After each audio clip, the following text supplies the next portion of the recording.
গেরুয়া বুলডোজারের ঘায়ে খান খান তৃণমূলের সবুজ দুর্গ। 15টা বছর একটানা বাংলা শাসন করার পর আপাতত বিরোধী আসনেই মমতা বন্দ্যোপাধ্যায়। কিন্তু কি সেই কারণ, বারবার কি কারণ উঠে আসছে যার ধাক্কায় ঘায়েল হতে হলো একদা অপরাজেয় তৃণমূলকে? উঠে আসছে একের পর এক কারণ। 26-এর ভোটে ঘাসফুলের এভাবে ঝরে পড়াকে অনেকেই বর্ণনা করছেন প্রতিষ্ঠান বিরোধিতার ধাক্কা হিসেবে, অনেকে আবার ভিন্ন মত দিচ্ছেন। বিজেপির পঞ্চবানে অন্যতম মেরুকরণ। দীর্ঘদিন ধরে উত্তর ভারতের বিভিন্ন রাজ্যে বিজেপির মেরুকরণের কৌশল সফল। ডিএ নিয়ে সরকারি কর্মচারীদের মধ্যে ব্যাপক ক্ষোভের জন্ম হয়েছিল, ফলে পোস্টাল ব্যালটে পড়া অধিকাংশ ভোটই গিয়েছে তৃণমূলের বিরুদ্ধে। একাধিক জনসভা, সেখান থেকে বিদায়ী মুখ্যমন্ত্রী মমতা বন্দ্যোপাধ্যায় বারবার দাবি করেছিলেন যে গোটা দেশে যেখানে বেকারত্বের হার বাড়ছে, সেখানে বাংলায় বেকারের লক্ষণীয়ভাবে কমছে। কিন্তু পর্যবেক্ষকদের একাংশের মত তো অন্যরকম ছিল। বাস্তব চিত্র সে কথা বলছে না। পঞ্চবানের শেষ ফর্মুলা হলো দুর্নীতি। তৃণমূল সরকারের গোড়া থেকেই যে অভিযোগ কার্যত নিত্যসঙ্গী।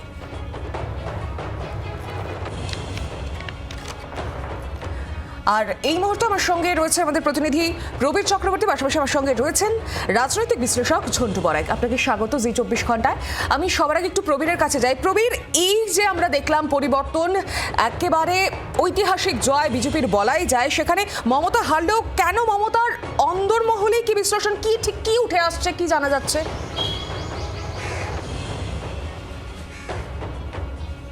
দেখো, গণনার কিছুক্ষণ আগে পর্যন্ত তৃণমূল নেত্রী মমতা বন্দ্যোপাধ্যায় তিনি দাবি করেছিলেন যে 226টি আসন নিয়ে ক্ষমতায় আসবে, সবচেয়ে কম হলে 200 আসন। সেই ফলাফল কি করে একেবারে উল্টো দিকে চলে গেল, এই নিয়ে কিন্তু তৃণমূল কংগ্রেসের অন্দরে কাটাছেঁড়া এখনও শুরু হয়নি। কারণ এত বড় ধাক্কা তৃণমূল কংগ্রেসের যারা শীর্ষ নেতৃত্ব তারা এখনও কাটিয়ে উঠতে পারেনি, এবং সেটাই স্বাভাবিক। আজকে বিকাল 4টার সময় তৃণমূল নেত্রী মমতা বন্দ্যোপাধ্যায়, দলের সর্বভারতীয় সাধারণ সম্পাদক অভিষেক বন্দ্যোপাধ্যায় তারা সাংবাদিক সম্মেলন করবেন। এই হারের পর প্রথম সাংবাদিক সম্মেলন, সেখানেই তারা কি বলছেন সেটা একটা বড় বিষয়। তবে রাজনৈতিক মহল মনে করছে যে গত 15 বছর, বিশেষ করে গত 5 বছর 21 থেকে 26 মধ্যে অনেকগুলো ইস্যু ছিল যেগুলো আস্তে আস্তে আস্তে আস্তে মানুষের মধ্যে ক্ষোভের সঞ্চার করেছে, কিন্তু দল সেটা হয়তো ধরতে পারেনি। তৃণমূল কংগ্রেস যে সভা মিটিং মিছিল করেছে তার থেকে তারা অত্যন্ত আত্মবিশ্বাসী ছিলেন যে মানুষের সমর্থন তাদের সঙ্গে থাকবে, এবং সেটা বারবার তাদের শরীরী ভাষায় তাদের বক্তব্যে প্রকাশ পেয়েছে। কিন্তু এই আরজি কর থেকে শুরু করে চাকরি যাওয়া, এই ক্ষোভ যে মানুষের মধ্যে প্রশমিত রয়েছে এবং সেটা রয়ে গেছে, এই তো আন্দাজ করতে পারিনি। পাশাপাশি রাজনৈতিক মহল মনে করছে যে মেরুকরণ, হিন্দু ভোট, যেটা গত 21-এও দেখা যায়নি, 24-এও দেখা যায়নি, হিন্দু ভোট পুরোপুরি মনে করা হচ্ছে যে তৃণমূল কংগ্রেসের বিরুদ্ধে গেছে। আমার সঙ্গে রয়েছেন রাজনৈতিক বিশ্লেষক ঝন্টু বড়াইক।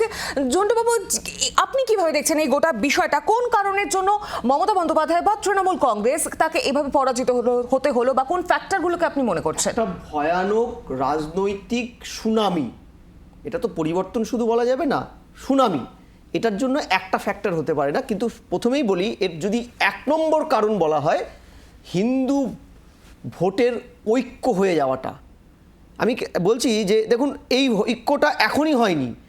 আপনি খেয়াল করুন, 19-এর নির্বাচনের পর থেকে কিন্তু তৃণমূলের মাটি দুর্বল হচ্ছিল, এবং তথ্য পরিসংখ্যান আমরা ঘেটে বলছি যে বারবার হিন্দু ভোটটা কিন্তু কনসলিডেট করেছিল বিকজ তৃণমূলের অ্যাপিসমেন্ট, সীমাহীন অ্যাপিসমেন্ট। এটা কিন্তু রাজনৈতিক পরিমণ্ডলে বাঙালি হিন্দু, যাদের সংস্কৃতিটাই হচ্ছে পরিমণ্ডলগতভাবে তারা অনেক বেশি উদার ধর্মীয় কারণে, তাদের মধ্যে একটা আতঙ্ক তৈরি হয়েছিল। দ্বিতীয়, এই পেরেকের শেষ ঘাটা দিয়েছিল শামশেরগঞ্জ, যে শামশেরগঞ্জে ঘোষিত সিপিএমের সমর্থক শুধু হিন্দু হওয়ার অপরাধে যখন খুন হয়, সিপিএমের পলিটিক্যাল যে ব্যাকআপটা সেখানে কিন্তু পৌঁছতে পারেনি। তখন হিন্দু একটা বড় অংশ, তারা বিজেপিকে হয়তো ভালোই বাসে না, তারা ভেবে নিয়েছিল আমাদের কোনো প্ল্যাটফর্ম নেই বলার, কারণ সংখ্যালঘু মাত্র 74টা বিধানসভা, বাকি 200টা বিধানসভায় আমরা যেখানে কন্ট্রোলার, সেখানে আমাদের কথা কোনো দল ভাবছে না। কনসলিডেশনটা এইভাবে কিন্তু শার্পলি হয়েছে। বাকি কনসলিডেশনটা হয়েছে যে পুরোপুরি দুর্নীতিটা, 44টা দপ্তর মমতার ক্যাবিনেটের, 44টা দপ্তর হাইকোর্ট সুপ্রিম কোর্টে দুর্নীতি প্রমাণিত, শিক্ষায় ব্যাপক নয়ছয়, এবং সবচাইতে বড় হচ্ছে পলিটিক্যাল সংস্কৃতিতে সম্পূর্ণ অধ্যত্ত মমতা ব্যানার্জি। একেবারে ঝন্টুবাবু, আমি আসবো আপনার কাছে, সঙ্গে থাকুন। মমতার মুখে বাউন্স ব্যাকের প্রত্যয়, ভোটে লুটের অভিযোগের পাশাপাশি মমতার মুখে ফিরে আসা চ্যালেঞ্জ, কোন পথে তৃণমূল কংগ্রেস? মমতার চ্যালেঞ্জের নেপথ্যে ঠিক কি কারণ রয়েছে তা নিয়ে কিন্তু এখন রাজনৈতিক মহলের জোর জল্পনা চলছে। আমি এই প্রসঙ্গেই আসবো, তার আগে আমি শোনাবো মমতা বন্দ্যোপাধ্যায় ঠিক কি বলেছেন। এটা জোর করে ফোর্সফুলি করেছে, এসআইআর থেকে শুরু করে অ্যাট্রসিটিস থেকে শুরু করে কাউন্টিং এজেন্ট অ্যারেস্ট করা থেকে শুরু করে ইভিএম মেশিন লুট করা থেকে শুরু করে ইভেন যারা জিতেছে তাদেরও সার্টিফিকেট দিচ্ছে। ইট ইজ টোটালি লুট লুট লুট। We will bounce back, we will bounce back. আমি ঝন্টুবাবুর কাছে আসবো, তার আগে আমার সঙ্গে রয়েছেন প্রতিনিধি শ্রেয়সী গাঙ্গুলি। শ্রেয়সী, এই মুহূর্তে যে মমতা বন্দ্যোপাধ্যায় বলছেন, আমরা গতকাল তার বক্তব্য শুনলাম, ফিরে আসার কথা বলছেন তিনি, কোন পথে ফিরে আসতে পারে তৃণমূল কংগ্রেস?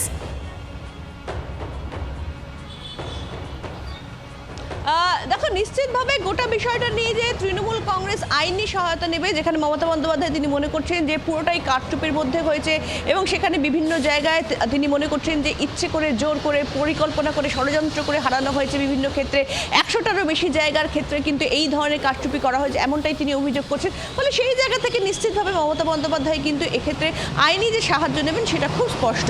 অন্যদিকে কিন্তু এটা খুব স্পষ্ট যে মমতা বন্দ্যোপাধ্যায় যে গতকালের যে বিজেপির যে এই বিপুল সাফল্য, সেই বিপুল সাফল্যের পরে সেই জায়গা থেকে দাঁড়িয়ে নিশ্চিতভাবে তৃণমূলের নেতাকর্মীদের তাদের যে মানসিক অবস্থা, সেই মানসিক অবস্থা অনেকেই যেটা মনে করছেন সেটা কার্যত আন্দাজ করতে পেরে মমতা বন্দ্যোপাধ্যায় সেই একেবারে বিরোধী দলনেত্রীর ভূমিকায়, যেখানে তিনি বলছেন উই উইল বাউন্স ব্যাক, অর্থাৎ তার সেই বক্তব্যের মাধ্যমে তৃণমূলের নেতাকর্মীদের কিন্তু কার্যত উজ্জীবিত করার কাজ করবে তার এই বক্তব্য, এমনটাও কিন্তু মনে করা হচ্ছে।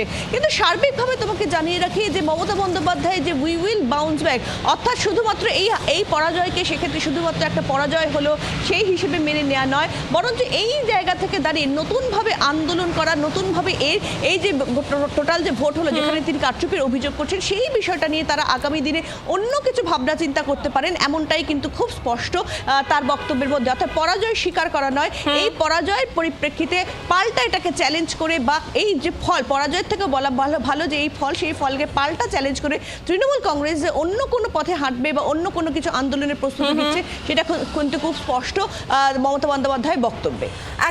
একেবারে শ্রেয়সী, তুমি সঙ্গে থাকো। আর এখান থেকেই আমি ঝন্টুবাবুর কাছে আসবো, তার আগে আপনাদের শোনাই মমতা বন্দ্যোপাধ্যায় তিনি ইমোরাল ভিক্টরি বলছে বিজেপির এই জয়কে, ঠিক কি বলেছেন শোনাই। You see my card?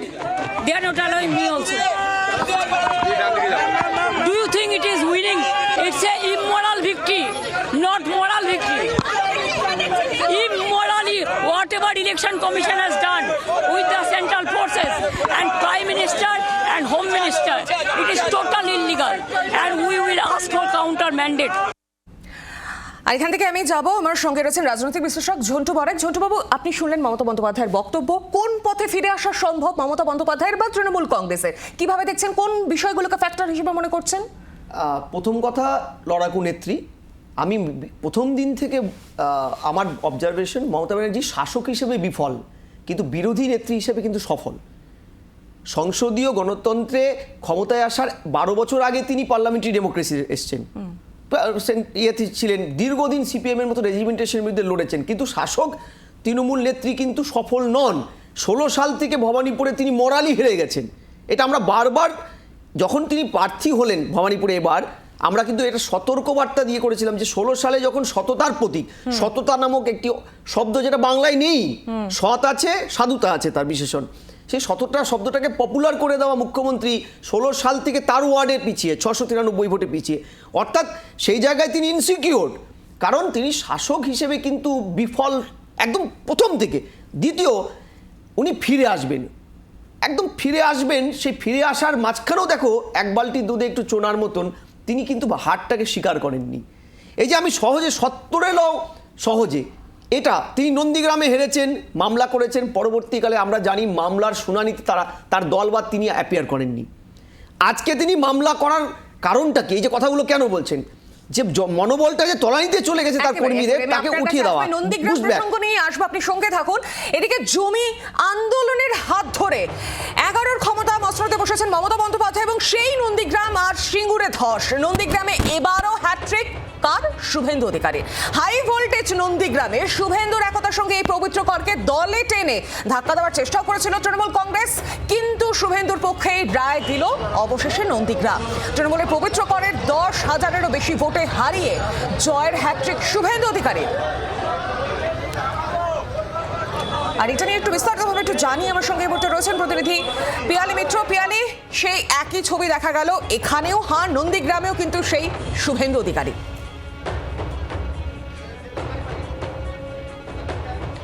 একেবারে দেখো, এখানেও সেই গেরুয়া ঝড়, এবং শুভেন্দু অধিকারী যখন এখানে প্রচারে এসেছিলেন বা নির্বাচনের দিন, তিনি কিন্তু বারবার করে দাবি করেছিলেন যে এবার তিনি জিতবেন, এবং তার আগের বারের যে ব্যবধান, অর্থাৎ 2021 সালে তিনি যখন মমতা বন্দ্যোপাধ্যায়কে হারিয়েছিলেন তার থেকে ব্যবধান বেশি হবে, ফলে খুব স্বাভাবিকভাবে এবার তিনি জিতেছেন, ব্যবধানও বেড়েছে, এবং মানুষও কিন্তু এখানকার উচ্ছ্বসিত। একটু সাধারণ মানুষের সাথে কথা বলবো। শুভেন্দু অধিকারী আপনাদের এখান থেকে 2021-এ জিতেছিলেন, মমতা বন্দ্যোপাধ্যায়কে হারিয়েছিলেন, আবার জিতেছেন। সাধারণ মানুষ হিসেবে আপনারা কিভাবে দেখছেন এই জিতটা? কতটা খুশি? আমরা তো খুবই খুশি, ওনার জিতায় আমরাও খুশি। আমাদের যে রাজ্য যে মোদিজি এসেছেন, আমরা খুবই খুশি। আরও কয়েকজনের সাথে কথা বলবো। আমরা দেখছিলাম যে এখানে ইতিমধ্যেই বিজেপির কর্মী সমর্থকদের তাদের উচ্ছ্বাস দেখছিলাম, এবং একেবারে মানুষজনের যেটা বক্তব্য যে শুভেন্দু অধিকারীর ব্যক্তিগত একটা কারিশমা এখানে ছিল, এবং অনেক মানুষের তার প্রতি আস্থা ছিল। একটু আরও একজনের সাথে কথা বলবো, কয়েকজনের সাথে কথা বলার চেষ্টা করবো যে তারা এই কয়েকজন এসছেন তাদের সাথে কথা বলবো। দাদা, শুভেন্দু অধিকারী নন্দীগ্রাম থেকে জিতেছেন, এবং আগের বারের যে ব্যবধান, এবং ভবানীপুর এবং নন্দীগ্রাম দু জায়গা থেকেই জিতেছেন, কিভাবে দেখছেন এবং কতটা উচ্ছ্বসিত আপনারা? বিষয়টা দেখুন, শুভেন্দু অধিকারী 2020 সালের ডিসেম্বর মাসে ভারতীয় জনতা পার্টির সঙ্গে যুক্ত হয়। যবে থেকে ভারতীয় জনতা পার্টির সঙ্গে যুক্ত হয় তবে থেকে হিন্দুত্বের নিয়ে, হিন্দুকে রক্ষা করার জন্য তিনি আজ 5-6 বছর আন্দোলন করে গেছেন। তার ফলস্বরূপ আমরা আজকে 2026 সালে ভারতীয় জনতা পার্টি এই রাজ্যে ক্ষমতায় এসেছে, রাম রাজ্য প্রতিষ্ঠা হবে, সুশাসন গঠন হবে, সবকা সাথ সবকা বিকাশ ঘটবে। 2021 সাল থেকে আমাদের এই শুভেন্দুবাবু আমাদের এই নন্দীগ্রামে একেবারে আত্মীয়, উনি এই বিধানসভাতে জিতিয়েছিল, কিন্তু এই অত্যাচারী তৃণমূল সরকার যেভাবে শুভেন্দু অধিকারীকে সহ আমাদের ভারতীয় জনতা পার্টির কার্যকর্তাদের যেভাবে পুলিশ, একেবারে পিয়ারি, বোঝা যাচ্ছে এখান থেকে যে নন্দীগ্রামবাসী তারা সকলেই খুশি শুভেন্দু অধিকারীর জয়। তুমি সঙ্গে থাকো। আর এখান থেকে এই যে তৃণমূল প্রার্থী ছিলেন পবিত্র কর, শুভেন্দু অধিকারীর একসময় অত্যন্ত ঘনিষ্ঠ লোক, এবং তিনি হার স্বীকার করার পর কি বলছেন শোনাই আপনাদের। ভাবে না, যখন যে লড়াইয়ে নামে কেউই ভাবে না জয়লাভই করবো, এই সিদ্ধান্ত সবাই থাকে। তোমার বিপক্ষ প্রার্থী জয়ী হয়েছে, তার উদ্দেশ্যে কি বলবি? না, নিশ্চয়ই আমরা চাইবো মানে রাজ্যের ভালো কাজ করার জন্য, আমরা চাইবো মানুষের জন্য কাজ করার জন্য বলবো। আপনারা জেতার ব্যাপারে অনেকটা কনফিডেন্ট ছিলেন, কোন জায়গায় আপনাদের কাছে মানুষ পাশে দাঁড়ানো বলে মনে করছেন? ব্যর্থের কোথায় হলেন? না না, শুনুন না, এখনো পর্যন্ত আমরা সেটা নিয়ে আত্মসমালোচনা করব, কোথায় ত্রুটি আছে আমাদের, বা কোথায় কি ভুল ত্রুটি হয়েছে না কি হয়েছে, সেটা আমরা নিশ্চয়ই পর্যালোচনা করব। আপনি শুনলেন জন্টুবাবু যে পবিত্রকর তিনি কি বলছেন, কোথায় ত্রুটি রয়েছে সেটা নিয়ে পর্যালোচনা হবে। নন্দীগ্রামবাসী তারা তো খুশি, কি বলবেন? দেখো, নন্দীগ্রামে একটু ভূমি আন্দোলন চলছে 2007-এ, তখন আমরা ছাত্র। আমার একাধিক লেখাতেও এটা আমি উঠিয়েছিলাম যে মমতা ব্যানার্জি তৃণমূলের নেত্রী হওয়ার আগে শুভেন্দু অধিকারী ওখানে জননেতা, ও কিন্তু তৃণমূলে আসার আগে ওখানে জননেতা, কৃষি ভূমি উচ্ছেদ প্রতিরোধ কমিটির নেতা। এমনকি 2007-এ যখন নন্দীগ্রামে প্রচুর বাড়িঘর পুড়িয়ে গেছে, আমরা মাধ্যমিক উচ্চ মাধ্যমিকের পরীক্ষার্থীদের জন্য বই নিয়ে গেছিলাম তেখালি ব্রিজের সামনে, তখন আমরা ওখানকার সংখ্যালঘু এরিয়াটা, ওখানে একটা বড় সংখ্যালঘু 24-25%, সেখানে পুত্র সন্তান জন্ম নিলে মুসলিম বাড়িতে তার নাম রাখা হতো শুভেন্দু শেখ, শুভেন্দু আলম। মানে শুভেন্দু ছিল ওখানকার গণমুখ গণ আন্দোলনের। পরবর্তীকালে তিনি তৃণমূলে এসছেন, কিন্তু এটাও তো ঠিক, শুভেন্দু অধিকারীর রাজনৈতিক অভিষেক কিন্তু তৃণমূলে হয়নি, ওখানকার ভূমি উচ্ছেদ প্রতিরোধ কমিটির মাধ্যমে, ওখানকার মানুষের মাধ্যমে। ওটা তার গড়, যেই গড়ে তিনি সদ্য বিজেপিতে জয়েন করে মুখ্যমন্ত্রীকে 2021-এ হারিয়েছিলেন। ওই গড়টা বারবার তার পরিচিত গড়। আজকে ওই জায়গায় দাঁড়িয়ে ওই মাটিতে শুভেন্দুকে হারানো এবং ওই মাটির চেনা মাটিতে তৃণমূলের পেনিট্রেট করা অসম্ভব। পবিত্রবাবু কেন? একেবারে আমি আপনার কাছে আসবো জন্টুবাবু। এদিকে ডায়মন্ড হারবার মডেলে তো ধাক্কা, অভিষেকের মডেলের ব্যর্থ, 26-এর ব্যর্থ ডায়মন্ড হারবার মডেল। 10 বার জল মানেও ডায়মন্ড হারবার মডেল দমাতে পারবে না এক্সে পোস্ট করেছিলেন অভিষেক বন্দ্যোপাধ্যায়। সেই মডেল কি ব্যর্থ এবার? একটু কথা বলি এ নিয়ে। অর্ণমাংশুর সঙ্গে রয়েছেন প্রতিনিধি। অর্ণমাংশু, তাহলে এবার ডায়মন্ড হারবার মডেলের কি হবে, কি জানা যাচ্ছে? দেখো, সেটা হচ্ছে যে ডায়মন্ড হারবার বা ডায়মন্ড হারবার জুড়ে যে কটি বিধানসভা রয়েছে সেই কটি বিধানসভা কেন্দ্র তৃণমূলের গড় বলেই পরিচিত। মুসলিম অধ্যুষিত যেই 84টি বিধানসভা কেন্দ্র তার মধ্যে এগুলিকে ধরা হয়। কিন্তু দেখা গেল গতকালকে যখন ফলাফল প্রকাশ হচ্ছে সেই সময় ডায়মন্ড হারবার, মগরাহাট পূর্ব এই সমস্ত জায়গাতে রাউন্ড 3, রাউন্ড 4 পর্যন্ত কিন্তু বিজেপি লিড দিচ্ছিল। পরবর্তী ক্ষেত্রে কিন্তু সেটা টার্ন ওভার নেয়, বিজেপি হেরে যায় এবং সেখানে জয়ী হয়েছে কিন্তু তৃণমূল কংগ্রেস। কিন্তু অবশ্যই মাথায় রাখতে হবে যে সংখ্যক ভাবে ভোট পেত এখানকার মানুষ বা তৃণমূল প্রার্থীরা, সেই সংখ্যা কিন্তু এবার ভাঙন ধরেছে। এক দ্বিতীয়ত হচ্ছে যে সেখানে তৃণমূল যে তারা বলতো যে রেকর্ড হারে আমরা জিতবো, সমস্ত মানুষ ভোট দেবে, সেটাও কিন্তু এবার ভাঙন হয়েছে। অর্থাৎ ডায়মন্ড হারবার মডেলে কিন্তু এবছর যে সম্পূর্ণ কাজ করেছে তৃণমূল, সেটাও কিন্তু বলা যাচ্ছে না ফলাফল দেখে। একেবারে অর্ণমাংশু, ধন্যবাদ তোমাকে। আর এখান থেকে আমি যাবো ঝন্টু বাবুর কাছে। ঝন্টু বাবু, অভিষেক বন্দ্যোপাধ্যায়ের গড় হিসেবে পরিচিত এই ডায়মন্ড হারবার, এবং সেখানেই ব্যর্থ হলো তারই মডেল। ব্যর্থ হলো নয়, ব্যর্থ করে দেওয়া হলো। ডায়মন্ড হারবার সন্ত্রাস ভোট লুটের একটা মডেল। এটা কিন্তু দার্থহীন ভাষায় সব রিপোর্টে উঠে এসছে। তুমি ছোট্ট পরিসংখ্যান বলি যে একটা লোকসভা যেখানে 7 লক্ষ ভোটে রেকর্ড ভোটে একটা প্রার্থী জেতে, এটা কোনোভাবে ভোটের সুনামি বা ভোটের অঙ্ক হয় না, ওটা লুট হয়। 8টা বুথে 99% উপরে ভোট পেয়েছে অভিষেক ব্যানার্জি। 178টা বুথে 90% উপরে ভোট হয়েছে। 527টা বুথে 75% উপরে ভোট পেয়েছে। এবং এই ফলতা বিধানসভা ওই ডায়মন্ড হারবার লোকসভার অন্তর্গত, সেখানে জাহাঙ্গীরের হাত ধরে 89% ভোট স্কোর হয়েছে। তোমরা জানো যে একাধিক জায়গায় এবারও ফলতাতে এত আটোসাটো ব্যবস্থার মধ্যেও সেলোটেপ মেরে দেওয়া, আতর লাগিয়ে দিয়ে ভোট সন্ত্রাস এমন জায়গায় গিয়েছিল যে ভোটটাকে নতুন করে ডিক্লেয়ার করতে হয়েছে। ফলে এই ভোট লুটটা আটকে দেওয়ার পরেই কিন্তু মানুষ তার লাইনে গিয়ে ভোট লুটের যোগ্য জবাবটা দিতে পেরেছে। তাই ওই বুথগুলোতে সংখ্যালঘু ভোটটা ক্লিন তৃণমূলের দিকে সুইপ করলেও হিন্দু ভোটের কনসোলিডেশনে ওখানে কিন্তু একদম ভয়ানক কাটার লড়াই হয়েছে। এবং এই 15 বছরে প্রথমবার ওই গড়ে মানুষ বুঝিয়ে দিয়েছে ডায়মন্ড হারবার মডেল বাস্তবে একটি ভোট লুটের মডেল ছিল। একেবারে ধন্যবাদ আপনাকে। আমাদের সঙ্গে ছিলেন রাজনৈতিক বিশ্লেষক ঝন্টু বড়াইক। ধন্যবাদ আপনাকে। বাংলার আওয়াজ, বাঙালির আবেগ, জি 24 ঘন্টা।